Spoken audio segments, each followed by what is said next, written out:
Yes. Good morning, everybody, and thank you, Udi, for operating the computers and cameras. And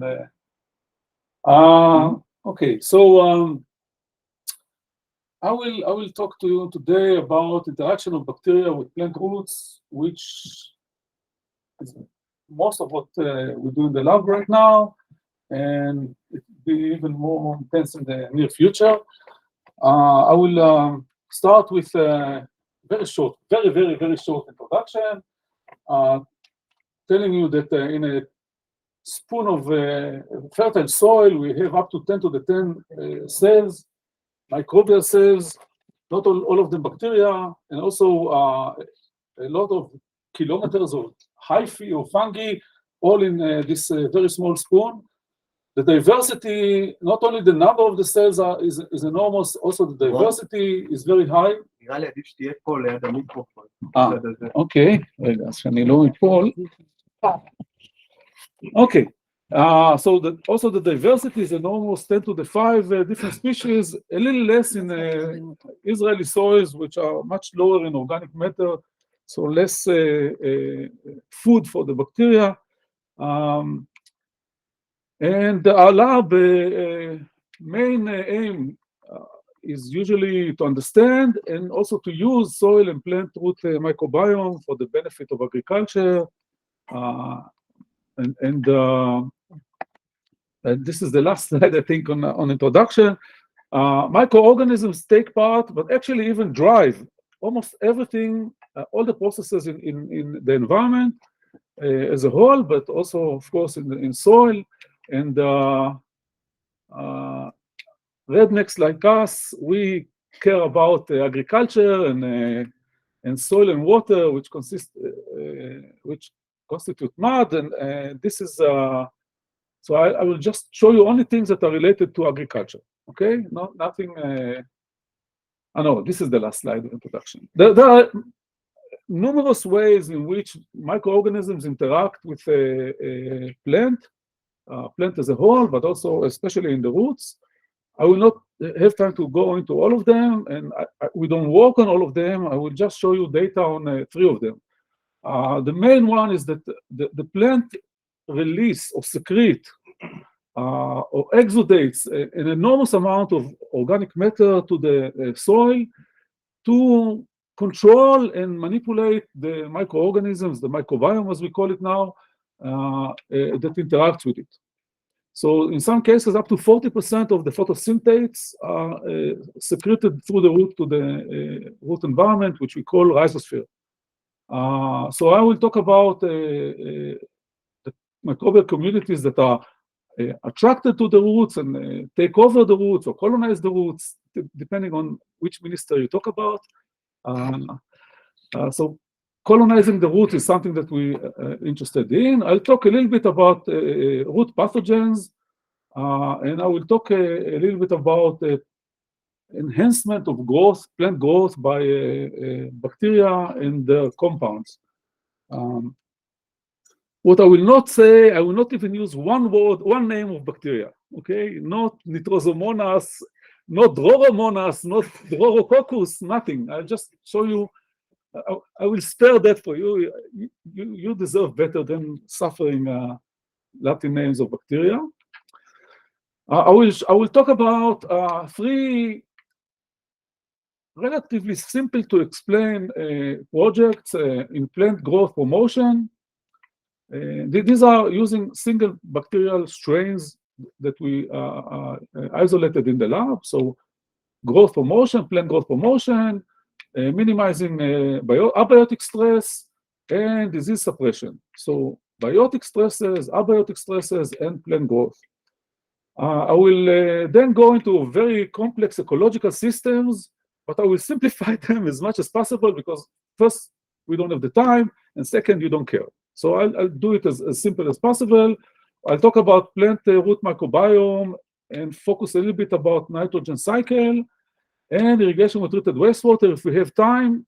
Half of the people in the room were in the Agoshrim last 2 weeks ago in the conference that Eddie organized and heard most of it. So if I don't manage, no big deal. Interfering with the tomato root microbiome, a project that is run in the lab by Alex, a PhD student in the group. This is how microbiologists see a plant. This is how plant growth, a tomato plant in this case. We want to promote the growth of the tomato using bacteria. And we also want to minimize the abiotic stress that the plant is suffering from when it's irrigated with saline water or brackish water and in short periods of drought. So these are projects that Alex is running. We started with a very, very bright idea that we had, excellent, maybe the best idea that we ever had in the lab, in which we take roots of tomatoes, homogenize it, add it to a non-soil media that is lacking all the complex microbial community that is in the soil, growing the plants, and obviously some plants will be smaller, some will be larger. So we pick up the large ones, take their bacteria from the roots, homogenize the roots again, and run it again. Add it to the media, not sterilized, but to a media that is very low in microbiome content. Let it grow again, choose the big ones, continue that few cycles in a row, assuming that doing that will select for or enrich for microbiome that promotes growth of the plant. This is how we started. Alex went all over the country, bought tomatoes from farms, bought relatives of tomato from the wild. We don't have tomato growing in the wild in Israel. And you can see here that some soils promoted growth better than other soils. So these are different soils. So when you take that particular soil and mix it into a perlite vermiculite mixture, as 25% of the mixture will be the microbiome contained soil, and this microbiome promotes better the growth, or if it's not the microbiome, maybe something physical or chemical. But as you can see, some of the plants grow better than others. So this one grows faster, and also here some. So we're going taking these ones and repeat the cycle again and again and again. The idea was so great that 7 years ago someone scooped it for us. So it's not our own idea. Somehow we picked it without even noticing. And so, okay. For example, this particular soil, after 7 cycles, in which we chose the larger every time or the smaller every time, these are the neutral. You can see that we have a microbiome that promotes growth of the tomato seedlings, and a microbiome that damages the growth of the seedlings. And I'm talking about microbiome for sure, because after 7 cycles in which we diluted the soil again and again and again, there's practically no more soil. Okay, this is just the microorganism now. The soil was diluted, בטל ב-60, בטל ב-600, diluted and diluted and diluted. Okay, so the next stage, of course, is to isolate bacterial colonies, choose colony, purify it to homogeneous culture, infect, quote unquote, the seeds and grow the tomatoes, hoping that it will increase the growth of the seedlings, even as a single organism, not as a community. Because here we're talking about community, and here we're talking about single organisms. And then we chose some of them and repeated the experiment in many seedlings. And some of the isolates, each one of these is a specific isolate. Some of the isolates damage the growth, and some of the isolates increase the growth of the tomatoes. Similarly, we grew the seedlings in regular conditions and then stopped irrigating. In each of these seedlings had a different organism in the root system.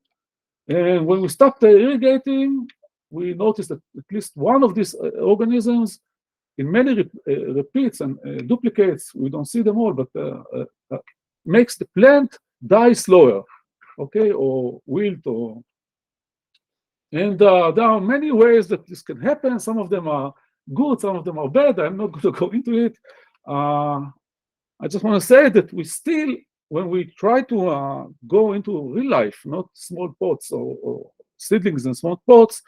We wanted to grow them in large, close to real life conditions. We still don't know how to do that. Okay, we don't know when to add the bacteria, how much bacteria to add. Should we add it again during the growth? So we didn't see differences in the growth and in the yield in mature growth,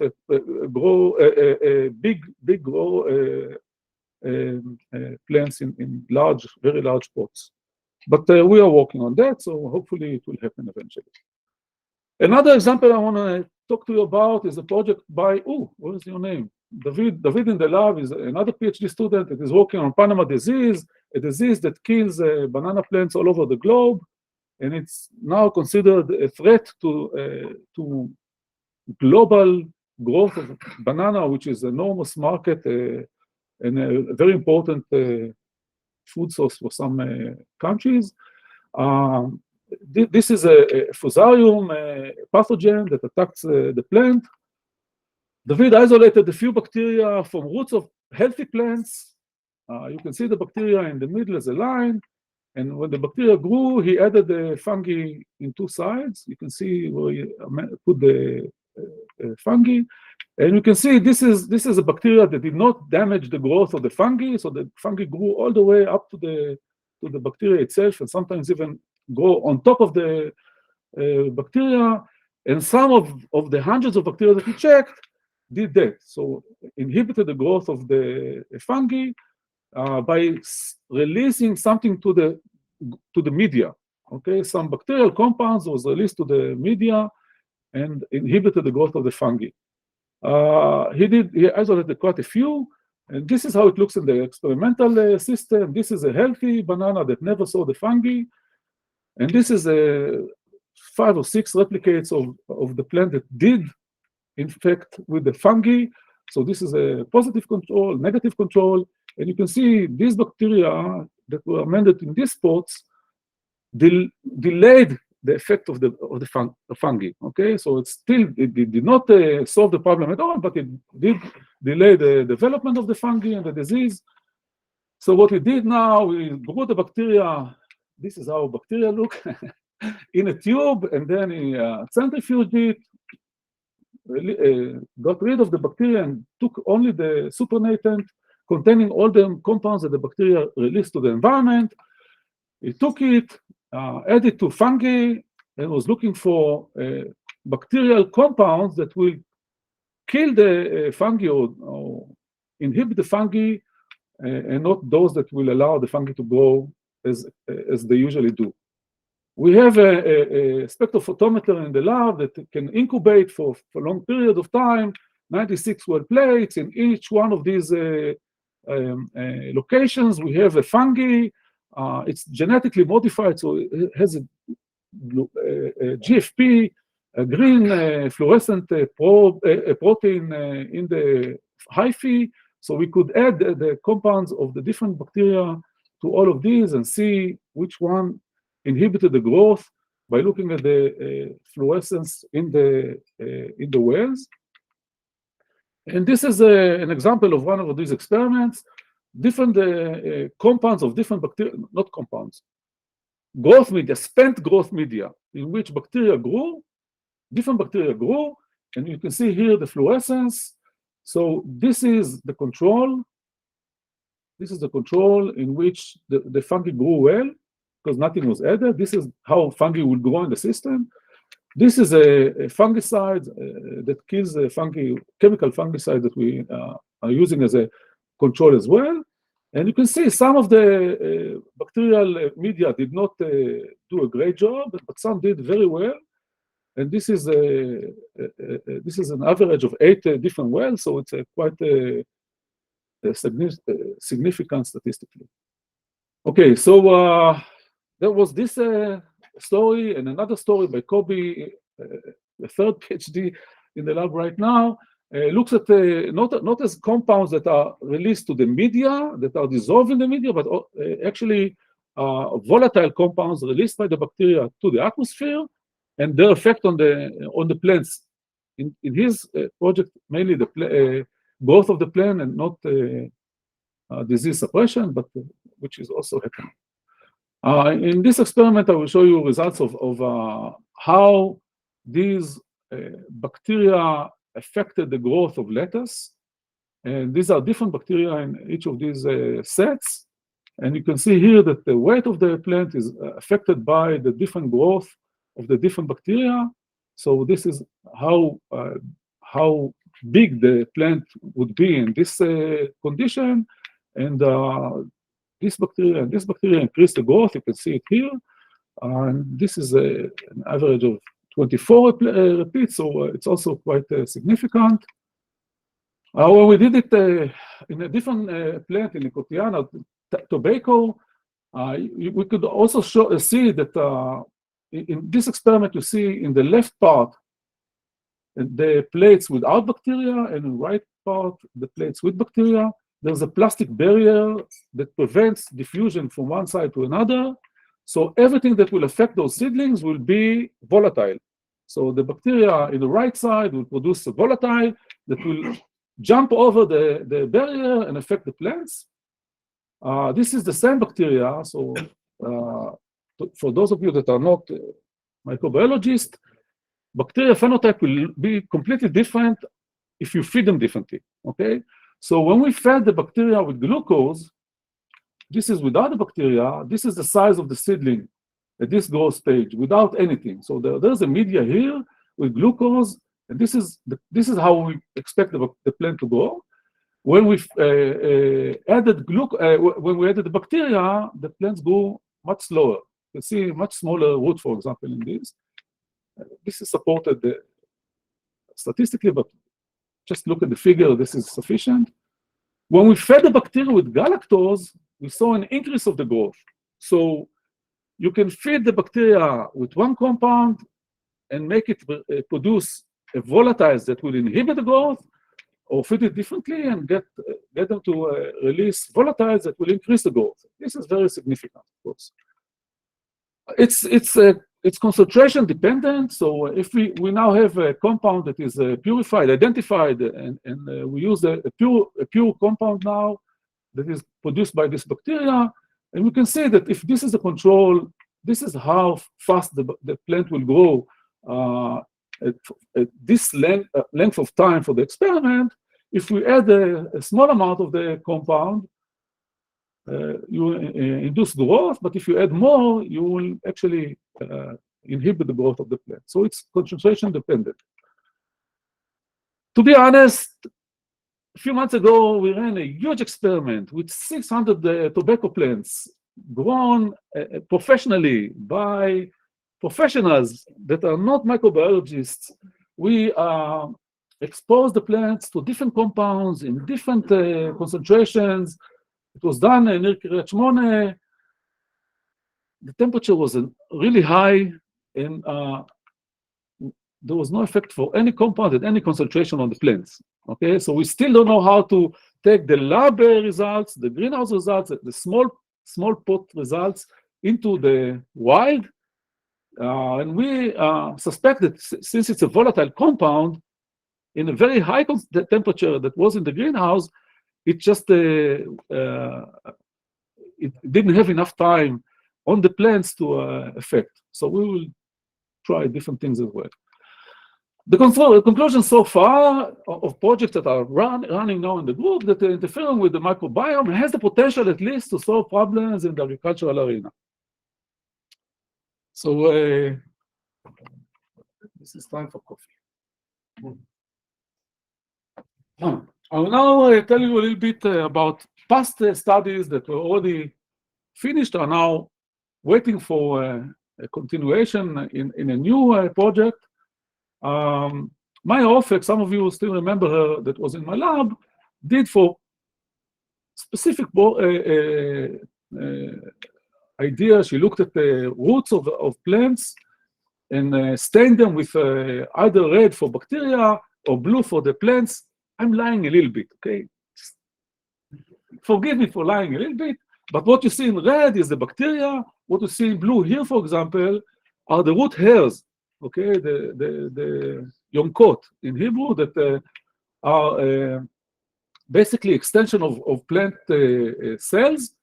You can see enormous amount of bacteria So there are 3 different plant cells, look at the amount of bacteria, and clusters of millions of bacteria, 3-dimensional barrier between the plant roots and the environment. So everything that the plant want to release to the environment will have to go through those bacteria that will eat what they want and leave some of the stuff for diffusion outside. And everything that wants to go into the tissue, including compounds, but also pathogens, for example, will have to cope with this very intensive, very active, metabolically and other biofield bacteria. So this is important. You have to remember this. This will come back again. One of the things that Maya did during her PhD is look at the communities in the roots of different plants grown in the same soil, irrigated with the same water, in the same greenhouse or growth chamber at that time. And you can see, I will not go into names because I promised you, but what you can see is that, for example, what you don't see is what is missing for 100% of relative abundance. So this is the total community, 100%, and each color represents the relative abundance of specific group. And what you can see, and we only put here those that are above 3% of the total community. So what you basically should take from here is that on the cucumber roots, the diversity is unbelievably high. We have hundreds of different bacterial groups, all of them in very small portion of the total community. However, in the cereals, there is one very, very dominant group of organisms. Actually, it's not a group, it's one species of bacteria that I will not tell you the name, that is highly dominant. So over 60% of the total community is this organism in the maize and approximately 50% in the wheat. So ecologically, we have high diversity and very low diversity, and actually high dominance of this organism. So this shows you that by secreting different compounds and in different concentrations of the different compounds, the plant controls the community. In the same system, exactly the same system, one type of plant will have completely different community than other type of plant. Okay, this is so we took a cucumber and wheat and asked more deeper, the questions much deeper. We wanted to see, we wanted to look at all the genes of all the community members and what genes are expressed in the root systems, and compare the two completely opposite trends, the high dominance versus high diversity. And we asked the question, are the genes expressed differently? If the microbiome expresses its genes differently when it's on one root or the other. And what we found out, now this is a weird figure, which each of the symbols represent one function, one gene family. Or if the gene is for protein degrading protease, there will be many different proteases in this gene, okay, in this symbol. And these are the genes of all the community members. So if we look at the community in the soil, there's a cluster of genes that are actually out of the 2,500 different groups of genes under the name KO. Almost 400 are those that make the organisms fit to the soil, not to the roots, to the soil. These genes make the organisms fit to the wheat community, to the wheat root. These genes are the ones that make the community fit to the cucumber roots. And these are genes that, regardless of what plant you colonize, you have to have. If you want to colonize cucumber, wheat, and I would also expect sequoia or eucalyptus, you will have to have these genes in order to colonize roots, okay? So these are root-associated genes, are 462 gene functions that make you a root organism and not soil organism. And the rest are not specific. So approximately 37% of all the functions are either over or underrepresented in the root. So the roots have a specific toolbox the community that wants to colonize and succeed in the root systems will have to have these genes. Okay. However, remember that the cucumber and the wheat have completely different community, but still the functions that this community will have is similar. We call it in microbial ecology functional redundancy. These are different organisms in this system and different organisms in this system will have exactly the same functions if they want to survive in the root. Okay. I'm not going to the functions. There's no more time. So what is the difference in the structure and function in the roots of different plants? We looked at the expression of the genes. What I showed you before was the existence of the genes. What are the genes that the bacteria in the community carry? We looked at which genes are expressed higher in the root of wheat versus in yellow, and genes that are expressed higher in the roots of cucumber in green. Too complicated. This is the tip of the iceberg of the results, but still is too complicated for discussion here. So I'll just show you one thing. These are the genes for denitrification, the similatory nitrate reduction. This is also a gene, so denitrification for soil scientists, we all know that denitrification is happening, especially in root systems where there's a lot of organic matter, but not enough oxygen for the microorganisms to use the organic matter, so they will go into anaerobic or anoxic cycle that is called denitrification. So these sets of genes here and here tell us that the environment is anoxic. Bacteria that will express these genes will express it only when there's not enough oxygen. However, in the cucumber system, we see catalase and another set of genes that will actually tell us that there's too much oxygen. Okay, so these are, again, plants that grow in the same soil, in the same system, at the same time, irrigated with the same water, by the same student. Even I am the same, although I'm a little older than when she did the experiment. So the bacteria tell us that there are two completely different conditions in the two root systems. Okay, so the wheat maybe releases much more organic matter, so there's a lot of respiration, and then the oxygen is used, and we get into anoxic conditions, and the bacteria will then use the nitrate or nitrate here in order to respire the organic matter. Okay. So what is the conclusion so far? That the plant microbiome is host-specific. I showed you the four different plants.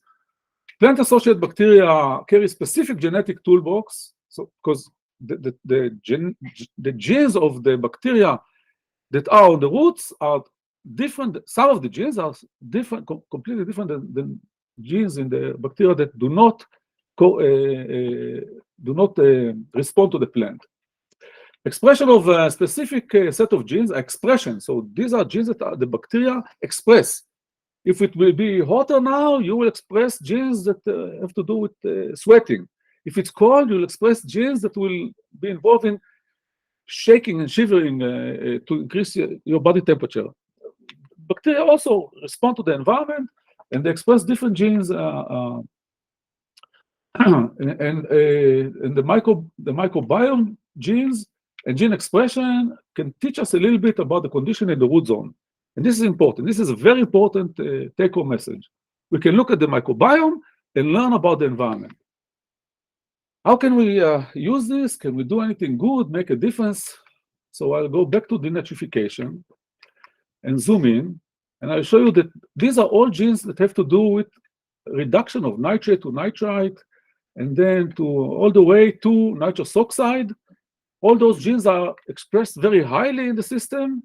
However, the last gene that should take nitrous oxide and reduce it to dinitrogen is not expressed in high levels. So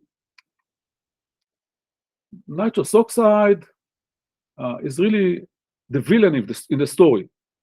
The nitrous oxide is a terrible greenhouse gas. It's 300 times worse than CO2 per molecule. And in addition, it's also depleting the ozone layer quite efficiently. And the American Environmental Protection Agency showed that if you look at all the anthropogenic emission of nitrous oxide, 3/4 of it comes from agricultural soil management. And why is that? We hypothesize that this is because, at least in cereals, the denitrification in the root system promotes production of nitrous oxide, but do not promote reduction of the nitrogen oxide to dinitrogen.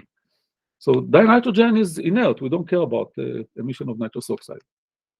So how can we minimize the emission? This is there are two options. One, to prevent the production of nitrous oxide, killing all the bacteria that produce it, which is impossible, because enormous diversity of bacteria and others that will produce nitrous oxide, you cannot kill them all. Someone will always take over the community. The other option is to consume the nitrous oxide before it's emitted from the soil. So we were looking for bacteria that will actually consume the nitrous oxide. This is a work of Alla Sishkin-Ton now, that did her PhD in the lab. She did everything in Volcani. She did masters with Michael, and she did Michael and she did a PhD with me, and she was isolating bacteria, different bacteria that can reduce nitrous oxide in the lab, of course. And when she grew them, so those three organisms here, and this is the nitrous oxide concentration in the atmosphere of these bottles, so the bacteria are here, and she sampled the atmosphere, and you can see the decrease in the nitrous oxide concentration, and in return, the growth of the bacteria. So these bacteria grow on the organic matter that we supply to them, but they did not dump the electrons in oxygen, they dumped the electrons in nitrous oxide and reduced it to dinitrogen. And they have the genes. She did the genome, she sequenced the genome of the bacteria and identified the genes, NOS-Z, that is responsible for reduction of nitrous oxide to dinitrogen.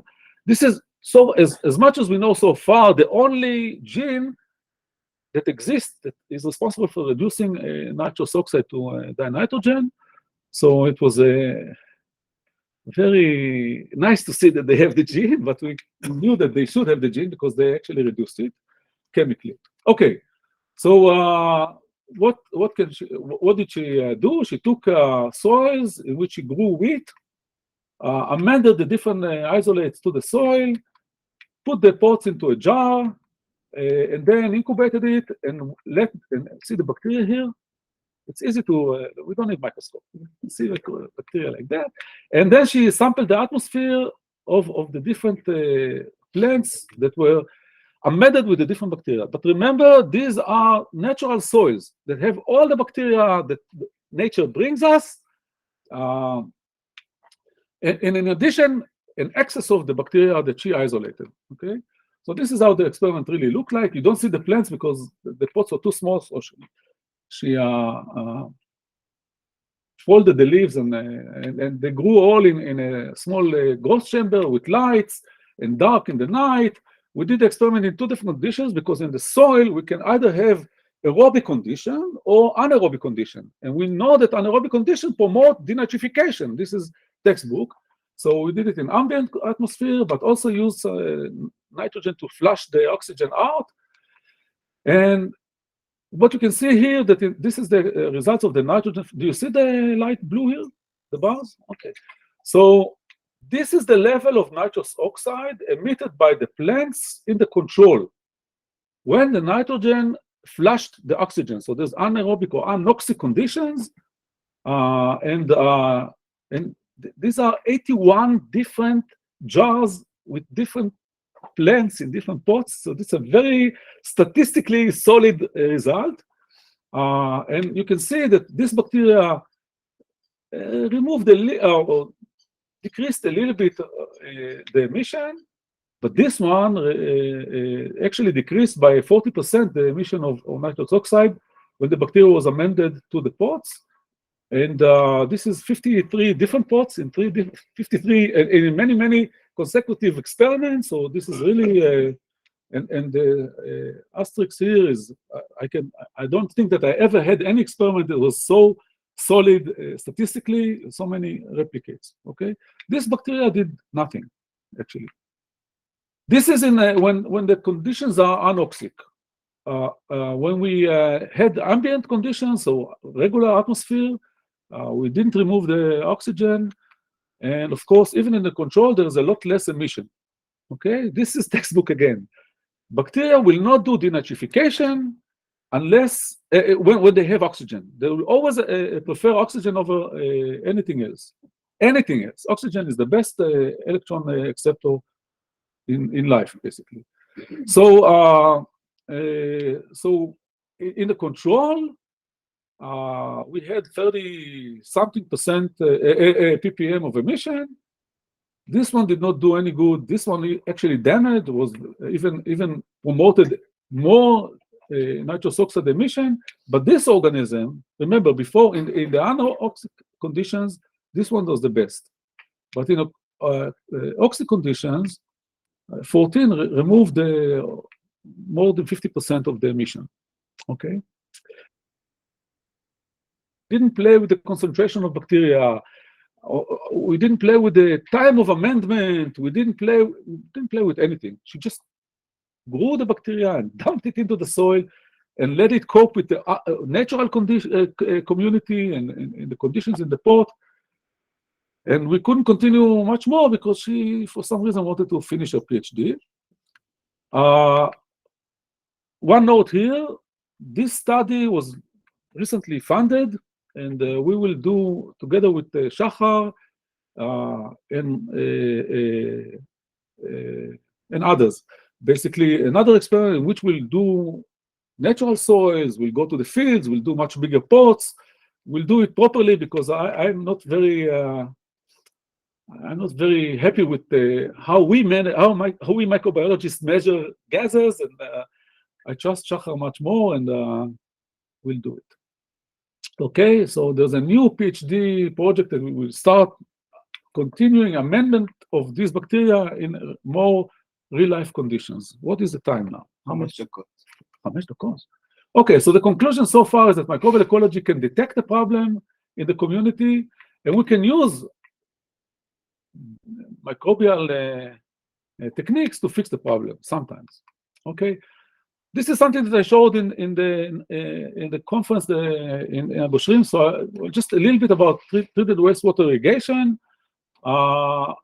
We wanted to cope with the question, why is basically sometimes, as in the study of from Asulin and Narkis, in our institute, that we see a decrease in the yield of trees irrigated with treated wastewater. Sometimes. It happens more in heavy soils, less in light soils or sandy soils, but it happens. Very few cases in the literature show the opposite trend. Most of the cases we have damage to the plants. We wanted to ask ourselves why, and we wanted to use these bacteria, remember them, that cover the roots, and ask the question, what can you tell us about the stress of the damage to the trees? This is a study done by Avichai Zolty, that was at that time a PhD student in my lab. We asked the question, what the microbiome can tell us about the conditions and the changes when the plants are irrigated with treated wastewater. We did a lysimeter experiment. We joined a lysimeter experiment that was run by Benny Hefetz and his group on different soils, different crops, different years. I'm not going to go into the details. Even there, we had the damage. So regardless of the year, regardless of the crop, regardless of the soil type, there was always a decreased yield when we irrigated with treated wastewater in those lysimeters. Of course, there are a lot of limitations of a lysimeter experiment. The irrigation was much more intense. Evapotranspiration is higher. Everything is a problem, but we wanted to ask the question, why is that happening? We asked the plant first. We extracted messenger RNA from, everybody knows messenger RNA, right?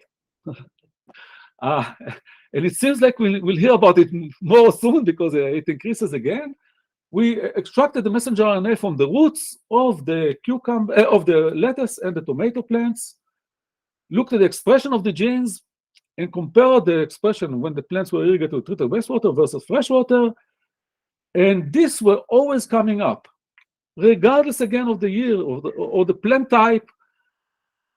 Whenever we irrigated with treated wastewater, these sets of genes were increased in expression, had higher expression in the plant tissue, and these are genes that are to do with stress, okay? But the plant doesn't tell us which stress it is, because each one of them will react to different stresses. So the question was, what is happening? And the plant did not tell us. The plant told us that it feels stressed, but we don't know the type of the stress. So of course, as microbiologists, we do what microbiologists do. We ask the bacteria, what can you tell us?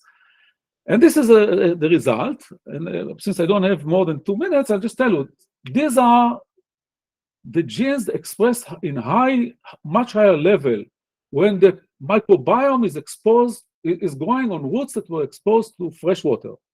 And you can see a lot of transport systems for all kinds of organic matter, all kinds of exudates, plant exudates. Remember that the plant provide the microbiome organic matter. So we can see maltose transport system, suggesting that in freshwater irrigated plants, they feed the bacteria with maltose, sugar transport systems, oligo, galacturonic. There's a lot of these, glutamate and dipeptide and so on. I don't know how to explain the cobalt, and these are too complicated even to start to talk about. When we looked at the gene expression in the bacteria, and this is complete community, not one organism. These are many, many, many different organisms. They all show us, or most of them show us, problems with too much salt, which you expect in treated wastewater irrigated plants. This antiporter, sodium, proton, potassium efflux. This is also to do with sodium, pumping sodium. This one is also, so we can definitely say the bacteria tell us that they suffer from excess of salts in the root system. The excess of salt, of course, stressed the plant, but the plant did not tell us exactly how. Okay, so the bacteria tell us. Another thing we saw is, for example, denitrification. Okay, so if many, many different species of bacteria in the root system of treated wastewater irrigated plants express genes that have to do with denitrification, they bring us back again to the situation in which they don't do it if they have enough oxygen. So this is almost a proof that the bacteria tell us that in the environment that they are in, roots irrigated with treated wastewater, they have lack of oxygen. And if they have lack of oxygen, the plant tissue also have lack of oxygen. Okay? We have also something that I'm not going to go into because I'm not really completely sure that I can explain it, but it feels like the bioavailability of iron, although iron is not limited, the bioavailability of the iron is something that the bacteria feel because they express genes for siderophores, but this is another issue. And this is again stress. Also the bacteria are stressed, okay? And this is something that I don't even understand myself, so I'm not going to that. So what is the conclusion with this study of the metagenome and metatranscriptome? Plants suffer from when they irrigated with treated wastewater, but the results of the microbiome and probably also the plants themselves under treated wastewater irrigation experience anoxia, salinity. I didn't talk about high pH.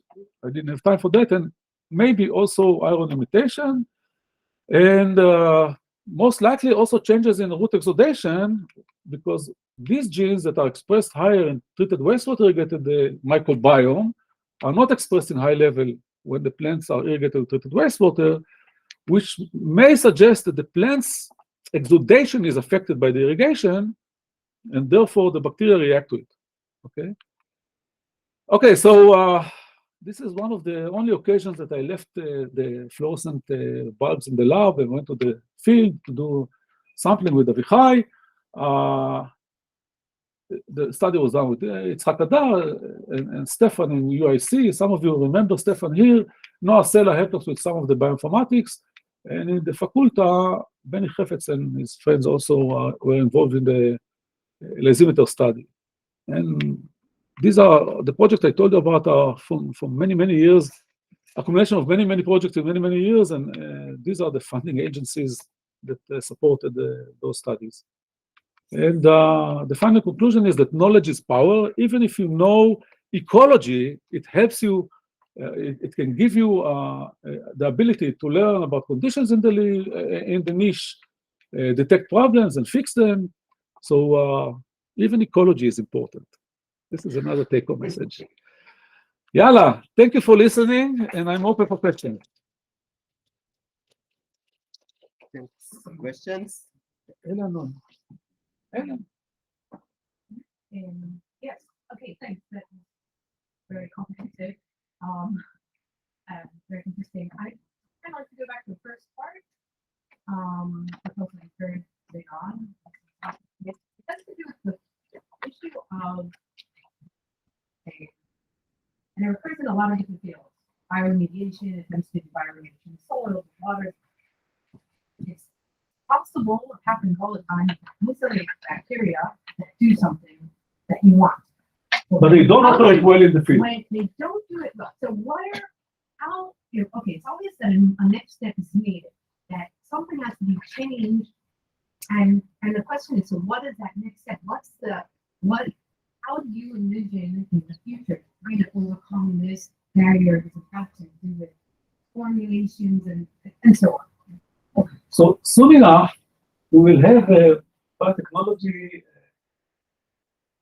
research center in Volcanic. Hopefully also formulated. Formulation is crucial, really. We try to get a formulation guy. I don't want to talk about people from her department that managed to get him fired before your time. But we recognize that formulation is crucial many, many years ago. Has it been shown that if you have something properly formulated or maybe encapsulated, and so on, that this by other studies show that formulation can increase the survival of organisms under UV when you apply them in field or in drought conditions. Because when you spray it, they dry very fast. So in order to get the bacteria to survive the drying, you have to be able to support it somehow. Mm-hmm. The way, so we didn't do any of this yet, because this was unavailable so far in Israel, not only in Volcanic. But what we did, actually, as ecologists, we try to cope with it in an ecological way.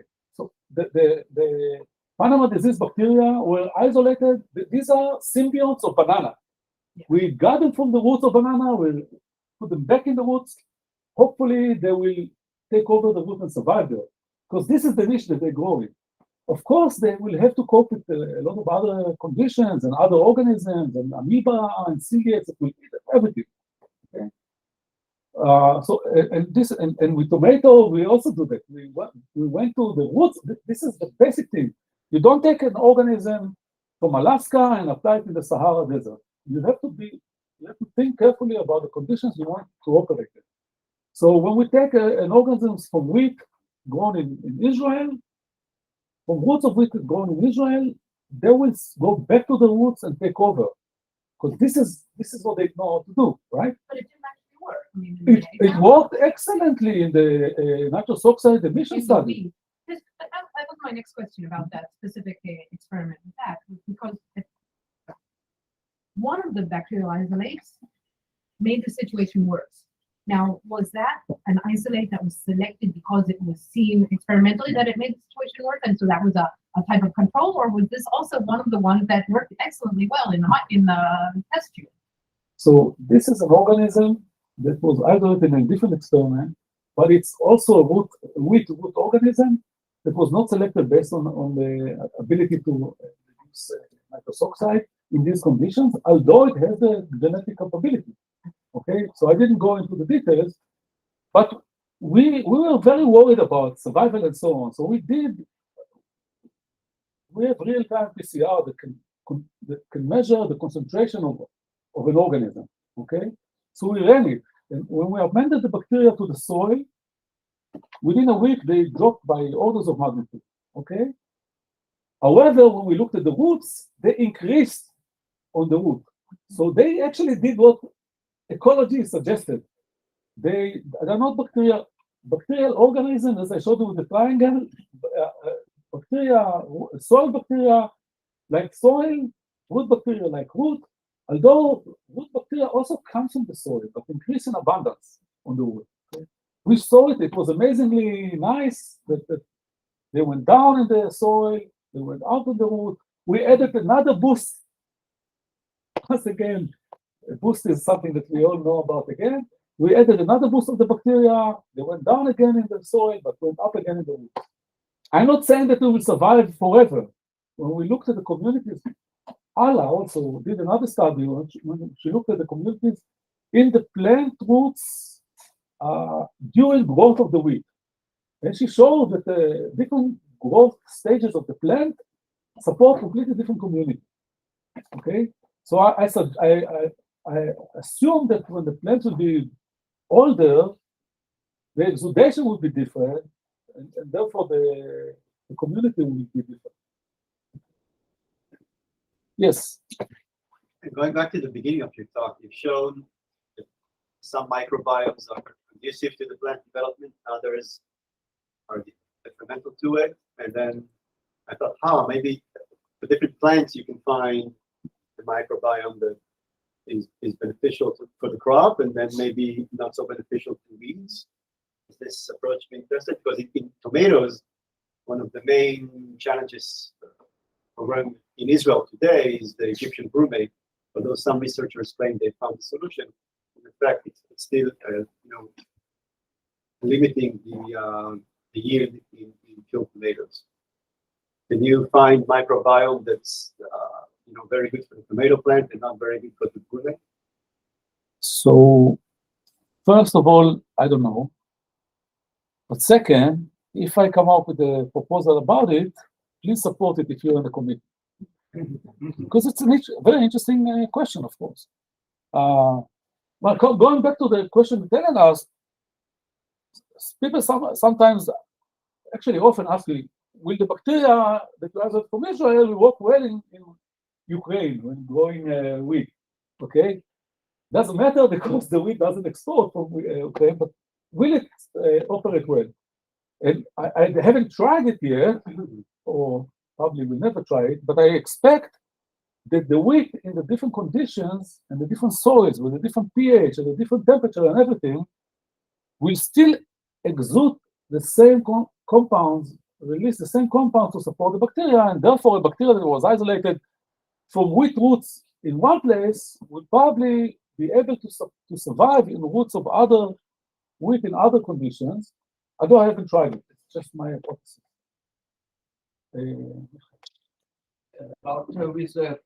רגע, אני לא שומעים אותי בזה, סליחה. The effect of volatiles. First question is, do you probably know what kind of compounds, what kind of volatiles affect? Yeah, we have identified for one particular very efficient bacterium 6-7 different organisms compounds that we know that are killing pathogens, and the one or two that are most efficient in induction of growth of the tomato of the different plants, lettuce, tobacco, Arabidopsis. What was more? You tried also tomato. So we know the two compounds. We identified them. Shmuel Carmeli in Tel Aviv helped us. We identified it. Actually, we could buy them from the shelf in different companies, by different companies. One of them is food additive. So it's not only green, it's food grade, easy to use. Nobody will tell us don't use it in the... To spread it, just. And it's cheap, even. This is... Okay, and the second question is somehow touching the previous one. How was scalable experiment? When you said that when you did experiment in Kiryat Shmona, because of high temperature, probably everything disappeared. Hypothesis. The same soil, the same amount of water, compounds absorbed somewhere and disappearing. I mean, how scalable is that? We haven't done it. of course. So this is next project for Kobe, to try different conditions for the application. First one, of course, will be the growth temperature of the plants. But is it the same soil, for example? No, Soil? no, it's not. It's not. But I do not expect that the soil will have an effect, because in this experiment we actually spread it on the leaves. So I think that the soil is not the problem here, but it might. It was done completely different from what we do in our experiments, and we will actually have to go back to their experiment and we used to, in some cases we use potting mix, which is much better for the plant. In some cases we use soil, just sandy soil. We try to do, since agriculture don't use potting mix so much, we'll try to use real soil, but this is something still to do. But remember, the compound works when spread on the leaves, because it's a volatile compound. We haven't tried, putting it in the water and make it apply through the irrigation system yet.